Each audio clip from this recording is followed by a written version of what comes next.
están? Mi nombre es Gerardo Vázquez, optómetra especialista en lentes de contacto. Hoy día, mi primera vez en el CLAS, voy a presentarles un caso clínico, el cual he puesto como título Lentes esclerales más allá de la corrección óptica.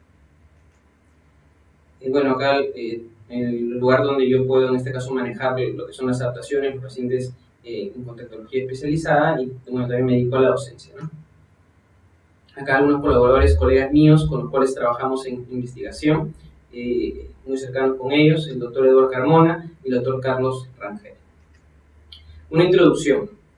Antes del caso clínico quiero hablarles sobre, en este caso, la información que tenemos a la mano sobre el uso de lentes esclerales y todo lo que es la corrección, en este caso, o el tratamiento de la superficie ocular, ¿sí? Acá en el primer artículo que les quiero mostrar, se habla sobre la calidad visual, el impacto de la calidad visual en la calidad también de vida de los pacientes, ¿sí?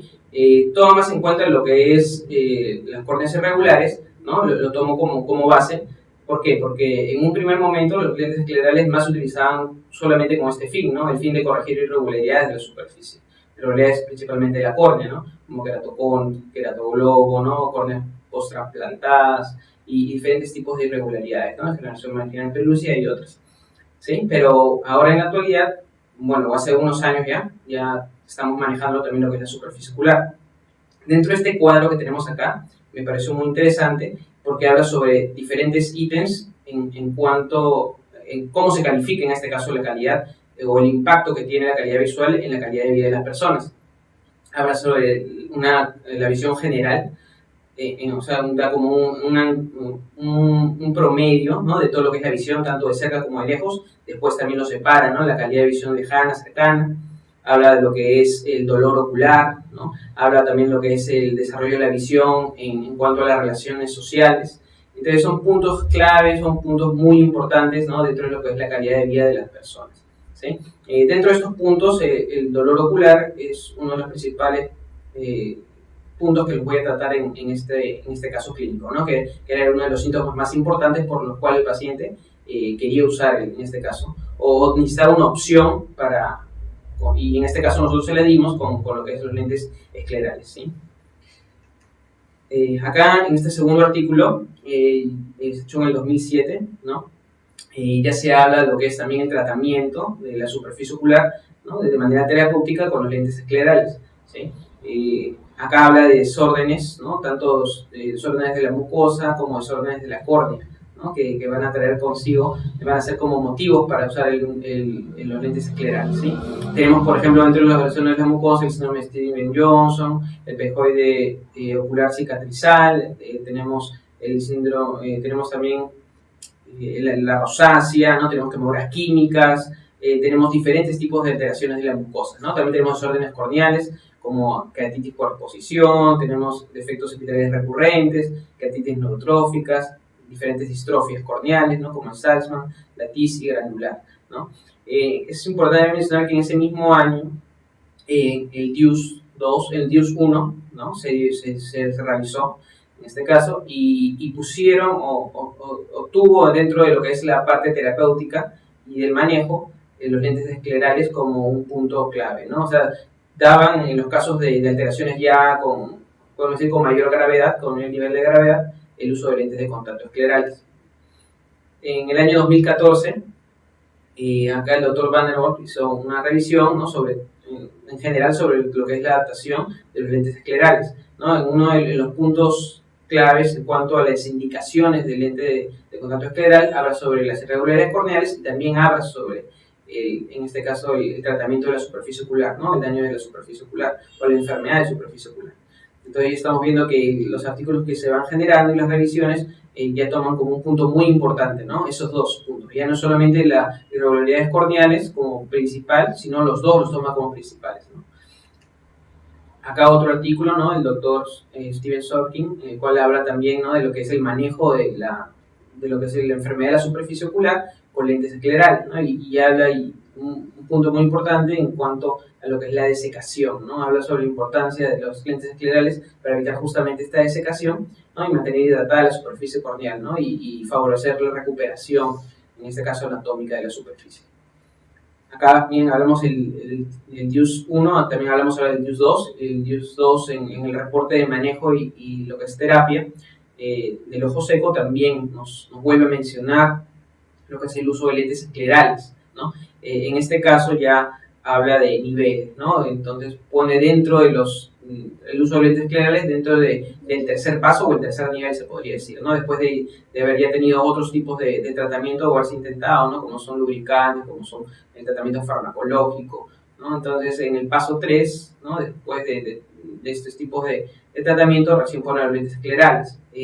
Esto no quiere decir que los lentes esclerales van a usarse solamente en los casos muy graves, ¿no? También podrían usarse en casos moderados, ¿no? Todo depende del criterio del especialista y en la evaluación clínica que se haga en el lugar, ¿no?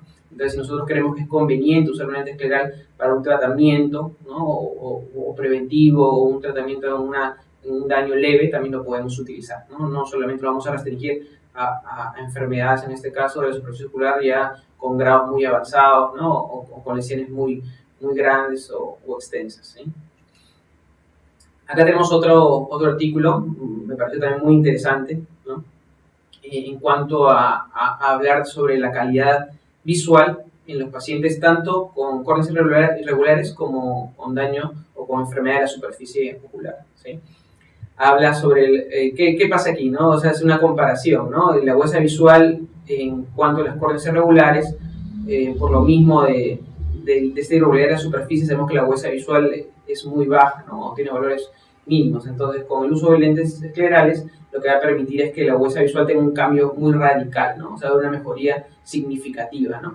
Mientras que cuando se usa lente escleral en lo que es la enfermedad de la superficie ocular, lo que va a producir es también mejoría de la huesa visual, no es tan significativo o tan grande como en el caso de las córneas irregulares, pero en lo que más se concentra, ¿no? Va a ser en lo que es la recuperación de esta superficie ocular, ¿no? del daño que puede tener, ¿no? de lo que se puede manifestar en cuanto a signos. Otro artículo también, acá también me pareció muy interesante, ¿no? Habla sobre cómo son la evaluación tanto de la parte visual, ¿no? como fisiológica con el uso de lentes de contacto esclerales. Aquí en la diapositiva, en la figura 2 que podemos ver aquí, nos muestra una imagen sobre lo que es la tinción, ¿no? O sea, relacionando ya el daño de la superficie corneal con lo que es la tinción, ¿no? O sea, a mayor tinción, menor tinción, que está presente y que está ausente, ¿no? Entonces, en la primera barra, ¿no? Podemos ver los pacientes que nunca tuvieron tinción corneal, usaron lentes esclerales y se mantuvieron sin tinción. En la segunda barra, lo que podemos observar, ¿no? es los pacientes que tenían tinción corneal y después de utilizar el lente escleral, la tinción corneal disminuyó. Si nos ponemos, si revisamos, ¿no? en cuanto a la segunda barra, ¿no? la barra gris, que podemos decirle, se refiere a lo que es la enfermedad de la superficie ocular. Entonces podemos ver que hay un gran número de pacientes, ¿no? que han mejorado esa condición, ¿no? de presentar tinción corneal, ya no presentan esta tinción corneal, ¿no? El mayor rango sigue siendo queratocono, pero la superficie ocular sigue siendo el segundo, ¿no? En el tercer punto, que es que los pacientes se mantuvieron, o sea, tenían tinción corneal y se mantuvieron con la tinción corneal, vemos que es un porcentaje menor, y pacientes que no presentaban tinción corneal y después de usar lente escleral presentan tinción corneal, es mínimo. Y en la superficie ocular, como podemos ver en la segunda barrita, es cero. Entonces estamos hablando que el uso de lentes esclerales para daños en cuanto a la superficie va a traer muy buenos resultados, ¿no? Hablando acá de un parámetro de medición más objetivo, ¿no? Que vendría a ser la presencia de lo que es la tinción corneal.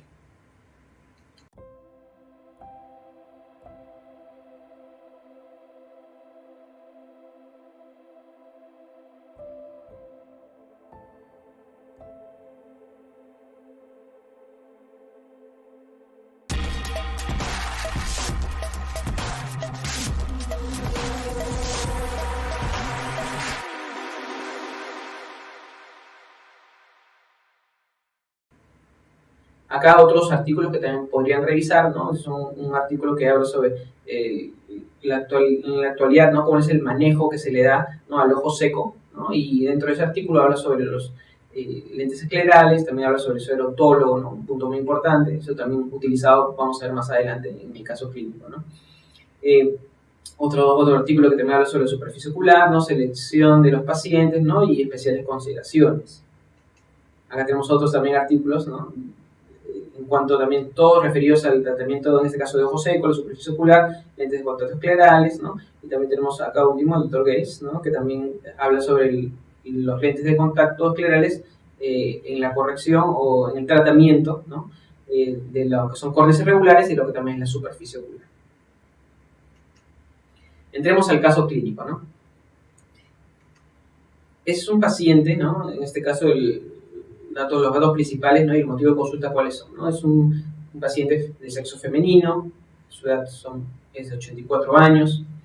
El motivo de su consulta es que llega con un dolor constante e intenso en el ojo derecho, ¿sí? Es el motivo principal de su consulta, quiere resolver este problema, ¿no? No ha funcionado lo que es la parte farmacológica, ¿no? Vamos a ver ahora más adelante cuál es el pre, ¿no? Estos antecedentes que trae el paciente consigo. En el año 2010, el paciente tuvo un trasplante de córnea, por lo que pudo mencionar era una distrofia corneal, pero no le especificó cuál era, ¿no? Llegó en este caso a la consulta, pero ya había sido, en este caso, tratado en otro especialista, en otra institución. Se le realizó, también había tenido cirugía de la catarata, en ambos ojos había tenido la cirugía de catarata, ¿no? En el año 2015 recibe un nuevo trasplante de córnea en el ojo derecho por una descompensación, ¿sí? Generalmente, ¿no? Hablando de lo que son trasplantes de córnea, en promedio a los 5 años, más o menos el 54% de los pacientes trasplantados de córnea tienen la probabilidad de que se mantenga vivo este injerto, ¿no? El otro 46% son pacientes que van a comenzar con el proceso de rechazo al injerto, ¿no? Entonces, estos pacientes, en el ojo derecho está dentro de ese porcentaje, ¿no? Es bueno conocer esto porque, al igual cuando vamos a hablar más adelante del uso de los lentes esclerales, siempre en estos casos con pacientes trasplantados de córnea hay que tener ciertos cuidados, hay que ser muy cuidadosos en cuanto a los exámenes que realizamos, al análisis que realizamos del caso, ¿no? Cuando comencemos a avanzar vamos a hablar un poquito más de esto. ¿Qué más presenta? Presenta glaucoma avanzado en ambos ojos, ¿no? El paciente no recuerda la fecha de diagnóstico. Glaucoma avanzado, bueno, nosotros sabemos que uno de los principales factores del rechazo del injerto, en este caso viene a ser el glaucoma, ¿no? Por la presión intraocular, que puede dañar, en este caso, el endotelio corneal. Entonces es un factor más que está influyendo justamente en que el trasplante no tenga el tiempo esperado, ¿no? de vida. En el 2018, ¿no? El paciente va a presentar úlceras, ¿no? Y desepitelización recurrente, ¿no? Va a tener un defecto epitelial recurrente en el ojo derecho. El manejo se hace un manejo terapéutico, pero con lentes de contacto blandos, ¿sí? Ahora sí. En cuanto al julio de 2019, un año después, el paciente ya presenta lo que es úlcera y desepitelización en el ojo derecho, ¿sí? Es derivado de la especialidad de córnea, ¿no? Es tratado, como vemos acá, con antibióticos, antiinflamatorios, ¿no? Lubricantes oculares. Y el glaucoma también es derivado al área de retina y glaucoma, donde también se le va a tratar, ¿no? Con inhibidores de la anhidrasa carbónica y beta bloqueadores, ¿no? Es un tratamiento netamente en el 2019 farmacológico. En noviembre de 2019, ¿no? Va a presentar dolor leve y sensación de cuerpo extraño en el ojo derecho. Comienza a referir disminución de la visión en este ojo desde septiembre del 2019. Va a presentar triquiasis, va a haber blefaritis, ¿no? Se evidencia el comienzo del rechazo al injerto, en este caso del ojo derecho. En enero de 2020, ¿no? El paciente llega porque va a presentar un dolor moderado en ambos ojos, ¿no? Va a referir ver solo sombras ya en el ojo derecho, de lo que había sido una disminución de la visión, y está presentando en este caso ver solo sombras, ¿no? Y esto a partir de diciembre de 2019. En el ojo derecho ya se presenta la descompensación corneal con presencia de bullas, leucoma y una úlcera central de aproximadamente 2 milímetros de diámetro. El ojo izquierdo refiere ir perdiendo la visión, ¿no? Y presencia de una úlcera temporal inferior, pero de menor diámetro, ¿no? De 1 milímetro. El tratamiento que se da es también farmacológico, ¿sí? Se mantiene el tratamiento farmacológico. En julio del 2020, el paciente llega al área de contactología especializada, ¿no? Con el principal motivo de la referencia va a ser el dolor constante en el ojo derecho, es un dolor intenso, mientras que en el ojo izquierdo hay un dolor, pero también es un dolor leve, ¿no? No es como el ojo derecho. ¿Cuál es el objetivo, en este caso, de nosotros como especialistas en el área de contactología especializada?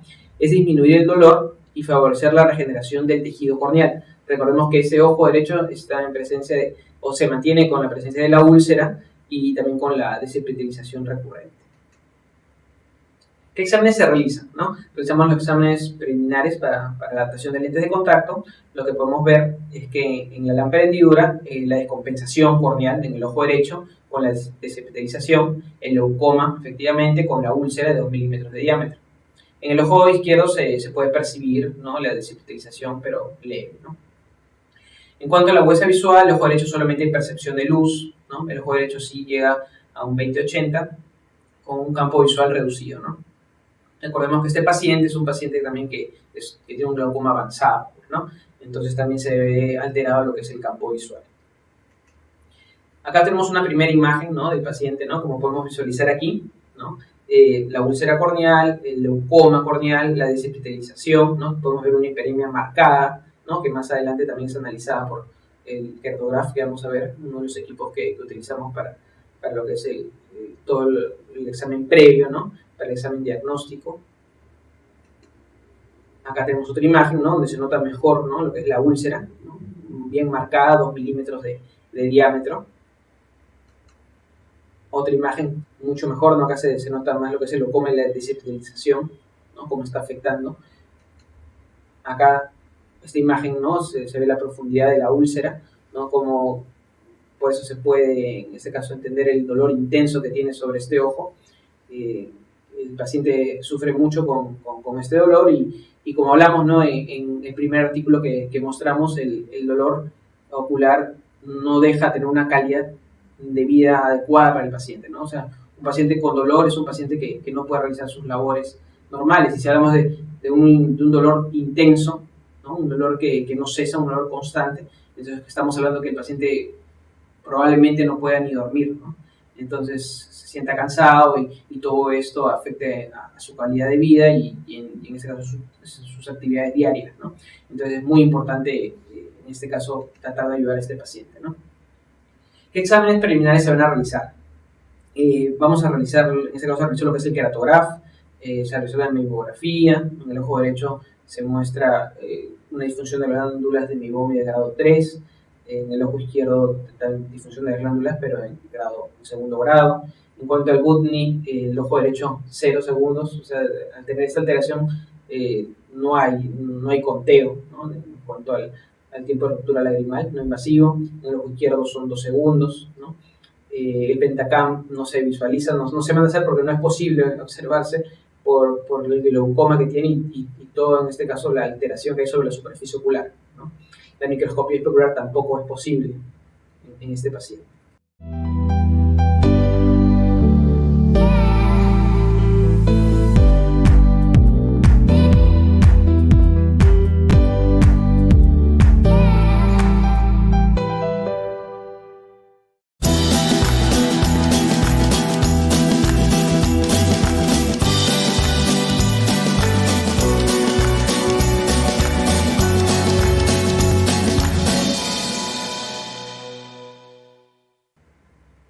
Acá tenemos, ¿no? Una imagen del Kertograph donde nos da un rango de lo que es el enrojecimiento tanto vulvar como linfal, ¿no? En este paciente es marcado el enrojecimiento, ¿no? Porque estamos en un proceso inflamatorio, ¿no? En que en este caso la hiperemia va a ser muy marcada porque es un proceso activo, no estamos en una úlcera activa. Bueno, esta es una imagen, como les decía, en el Kertograph también puede darnos lo que es la topografía. Si ustedes se dan cuenta, es imposible realizarla, ¿no? Se ve una imagen prácticamente en el mayor diámetro de la imagen, se ve que no se puede tomar, en este caso, lo que es la superficie ocular, ¿no? Y dando datos que no son confiables. acá tenemos una imagen, ¿no? de cómo supuestamente sería la superficie corneal, ¿no? Y acá tenemos la bibliografía, ¿no? Es algo muy importante porque este paciente no solamente está sufriendo de lo que es la úlcera, lo que es la desepitelización recurrente, está fallando el injerto, sino que también el ojo seco es uno de los problemas que está sufriendo el paciente, ¿no? Miren, aquí podemos ver en todo lo que es el borde palpebral, ¿no? Prácticamente ausencia de las glándulas de meibomio, ¿no? En esta imagen de aquí, ¿no? Hacemos una comparación, ¿no? Aquí está el paciente y acá están los grados, ¿no? Prácticamente el paciente está en el grado 3, como dijimos en el ojo derecho, ¿no? Entonces estamos entre una alteración de las glándulas de meibomio muy grave, ¿no? que también está llevando este ojo seco. Entonces es como un círculo vicioso, ¿no? O sea, tenemos una superficie alterada, tenemos el leucoma, tenemos la úlcera, tenemos la desepitelización recurrente, encima de esto hay una disfunción de las glándulas de meibomio, entonces un ojo seco debido a esto, ¿no? Evaporativo.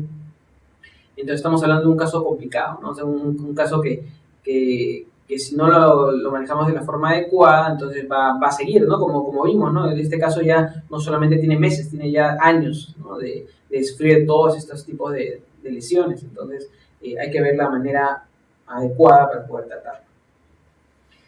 ¿Qué nosotros, por qué nosotros nos vamos, ¿no? ¿Qué se decide, ¿no? hacer con este paciente?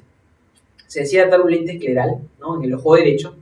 El ojo izquierdo se mantiene con un tratamiento farmacológico porque hay una desepitelización leve, la úlcera también no es mínima, es de menor rango, entonces se trata de manejar con fármacos todavía, ¿no? El problema aquí, el problema mayor es el ojo derecho, ¿no? Que hablamos del dolor intenso, un dolor constante, ¿no? Entonces se decide ir por un lente escleral, ¿sí? El lente escleral, diámetro grande, sabemos que en la actualidad los diámetros grandes es lo que más utilizamos o lo que deberíamos utilizar en todos nuestros pacientes. Un diámetro grande de lente escleral nos permite un mejor aterrizaje, ¿no? del lente sobre la esclera, ¿no? Nos permite que hay una mayor distribución del lente, ¿no? sobre la superficie ocular, lo cual en varios estudios se ha notado o se ha podido llegar a ver que no solamente es una cuestión o el apoyo en este caso, lo que permite es que los edemas disminuyan, ¿no? Los edemas corneales, que el edema sea lo menor posible. Hay muchos factores de fuerzas, ¿no? internas que van a confluir y van a ayudar a que un lente de tamaño grande sea una mejor opción, ¿no? También otra de las cosas es que va a abarcar una mayor zona en la superficie, en este caso, ¿no? Entonces, al abarcar una mayor zona de la superficie, también hay una mayor zona de terapia, se puede decir, ¿no? en cuanto a la superficie ocular. La curva base que se va a utilizar en este lente es de 44 dioptrías.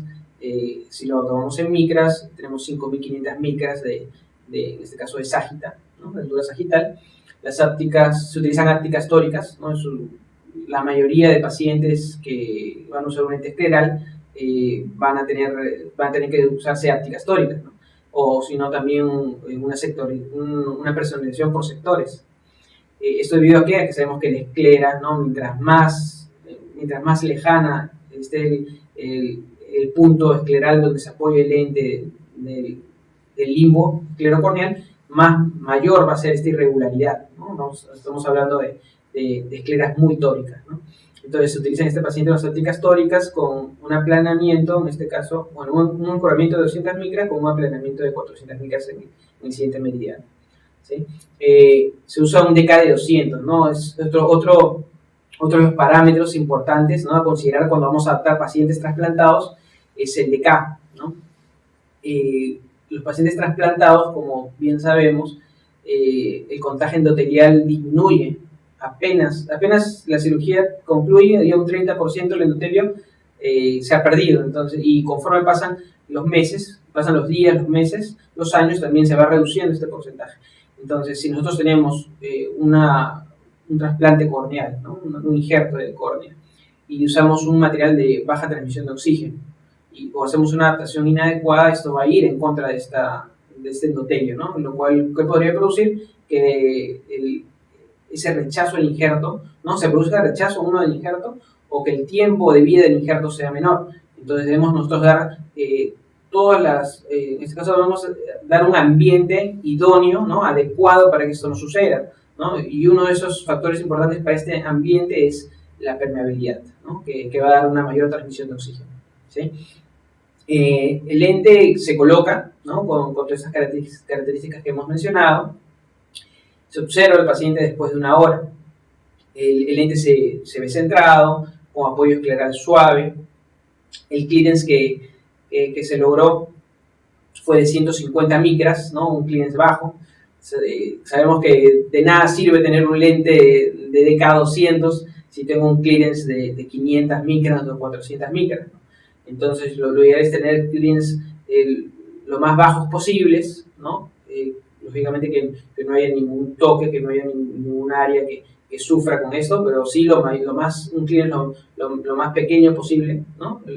Más un DK alto, ¿no? Juntando esos dos factores, entonces vamos a lograr una transmisión de oxígeno mayor, lo cual va a repercutir en ¿qué? En que la fisiología, ¿no? En este caso se mantenga, ¿no? Hablamos de que la pérdida de células endoteliales se reduzca al mínimo, ¿no? Que es lo que nosotros queremos. Este caso es un caso especial, es un caso ya que estamos hablando de un caso de un paciente que empieza con el rechazo sí, del injerto y que el principal problema es el dolor, ¿no? Nosotros en este caso no nos estamos enfocando en mejorar tanto la visión, lo que nos estamos enfocando es en mejorar la calidad de vida de los pacientes, ¿no? Ya dejamos como en el título, ¿no? La lente escleral es más allá de la corrección óptica. Acá ya dejamos de lado, o no dejamos de lado, sino que le sumamos a lo que es la calidad visual, sumamos ahora lo que es calidad de vida para el paciente, ¿sí? Vamos más allá, estamos hablando de regeneración de la superficie, ¿no? Ocular, estamos hablando de disminución del dolor, ¿no? Entonces estamos yendo a otros factores que son muy importantes en este caso para nuestros pacientes. Acá vemos la imagen, ¿no? Con la fluoresceína, ¿no? Tratamos con el filtro, en este caso, aparte del filtro azul, hemos colocado el filtro amarillo de Braten 12 para poder en este caso ver cómo está distribuida la lágrima debajo del lente, ¿no? Vemos que no hay ningún toque, ¿no? Se ve muy alineado. Esta es una imagen frontal, ¿no?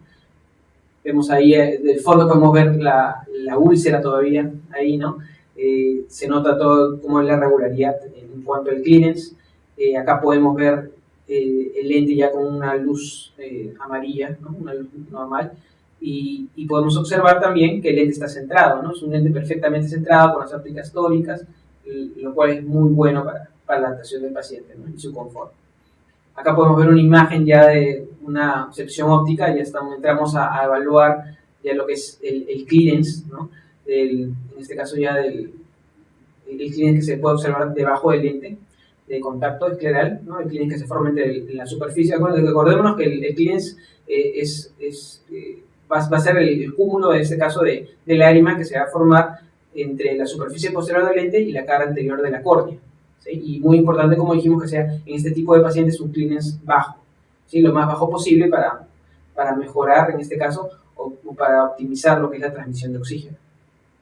Esta foto era del clearance apenas colocado el lente, y acá el clearance después de una hora, ¿no? Ustedes se dan cuenta, podemos ver cómo el lente, en este caso, ha aterrizado, ¿no? Como decimos, ¿no? El lente ha bajado, ¿no? Entonces siempre hay que tomar en consideración eso, ¿no? O sea, no es colocar el lente y evaluar, o sea, podemos hacer una evaluación rápida, sí, pero pues tenemos que esperar el tiempo para ver después cómo queda el lente, ¿no? Siempre el lente va a hacer ese aterrizaje, va a descender, ¿no? Va a haber el lente de contacto va a descender por la misma porosidad que hay en este caso en la conjuntiva, ¿no? Y aquí recién vamos a poder hablar de una adaptación óptima, ¿sí? Si nos damos cuenta acá, es aproximadamente 150 micras.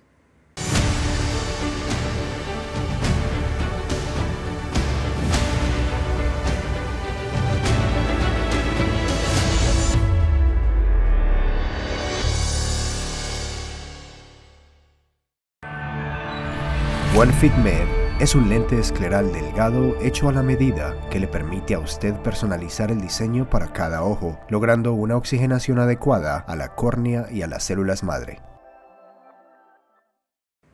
Acá ya vemos, ¿no? Igualito, ¿no? Después de la hora, ¿no? El paciente cómo ha se mantiene, ustedes se dan cuenta, la adaptación en cuanto al aterrizaje de lente es muy buena, ¿no? No vemos zonas ni de blanqueamiento, ¿no? Ni tampoco de pinchamiento, entonces estamos hablando de una adaptación ideal, ¿no? En este caso, lente de contacto, ¿no? Con la cantidad ideal de clearance, ¿no? O sea, es una adaptación que podemos decir óptima, ¿no? Óptima para este tipo de pacientes. Estas imágenes de aquí, ¿no? Muestran el paciente después de un mes, ¿no? Un mes después se hace el control del paciente y miren acá qué es lo que ha pasado, ¿no? Cómo ha habido una recuperación de la superficie ocular, cómo prácticamente la úlcera está ya, podemos decir, se ha recuperado toda la zona de la úlcera, el tejido ha crecido, hablamos de que hay una córnea prácticamente íntegra, ¿no? El leucoma también, si ustedes se dan cuenta que se veía alrededor, también ha disminuido. Estamos hablando de que el uso del lente escleral de esta forma terapéutica, ¿no? Para favorecer tanto la recuperación de estas alteraciones de la córnea, estas lesiones que se presentaban en el epitelio corneal, ha tenido sus frutos, ¿no? No solamente eso, ¿no? Antes apenas se colocó el lente de contacto, el dolor, que era el principal motivo de la consulta del paciente, cesó. Entonces estamos hablando de un paciente que logramos cumplir con sus expectativas, ¿no? Un paciente que tenía años tratándose de estos problemas y que no tenía solución, ¿no? Que de repente los lubricantes, los fármacos no ayudaban, ¿sí?